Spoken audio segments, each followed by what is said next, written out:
ఏం పేరమ్మా? విజయశాంతి సార్. విజయశాంతి. ఎక్కడి నుంచి వచ్చినావు ఈశ్వరప్ప క్లినిక్? కర్నూలు సార్. కర్నూలుకి వెళ్ళి ఏం బాధతో వచ్చారు? ఎసిడిటీ, ఫైల్స్, నైట్ తింటే అరగకుండా సార్. మంటలేస్తుండే, గుండెల్లో మొత్తం మంటలేస్తుండే. మోషన్కి వెళ్తే బ్లడ్ పడుతుండే. ఎన్ని సంవత్సరాల నుంచి బాధపడ్డావు? 1 year.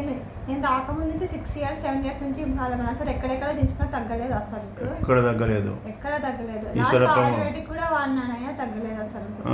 ఇక్కడ ఈశ్వరప్ప హోమియో క్లినిక్ వచ్చినాక చాలా బెటర్ సార్. ఎన్ని రోజులలో మార్పు వచ్చింది? 1 year నుంచి వాడుతున్నాను సార్ ఇక్కడ. ఇప్పుడు ఎంత మంచిగా అయినావు?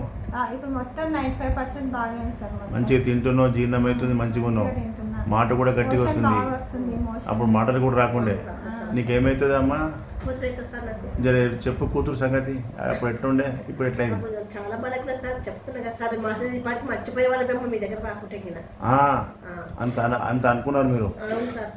అసలు చాలా లేవలేని స్థితిలో ఉండే అసలు మేము అక్కడికి వచ్చే ముందు అసలు. ఇప్పుడు చాలా మేలు సార్. ప్రజలకు తెలవాలి. ఇంత పెద్ద క్రానిక్ డిసీజెస్ పెద్ద పెద్ద కార్పొరేట్ హాస్పిటల్ తిరిగినా, ఎండోస్కోపీ, కొలనోస్కోపీ వేసిన,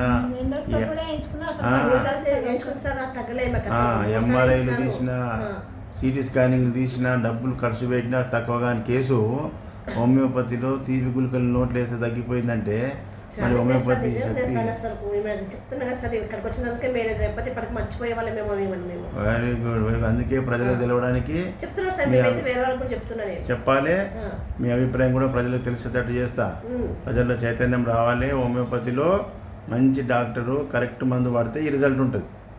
అందుకే మంచి డాక్టర్ని వెతుక్కోవాలని చెప్తా. ఓకేనా? ఎప్పటి నుంచి అయితే మీ దగ్గర సార్ ఏది వచ్చినా మాత్రం మీ దగ్గరకే కంపల్సరీ తీసుకొస్తాను. ఓకే అమ్మా, థ్యాంక్ యూ.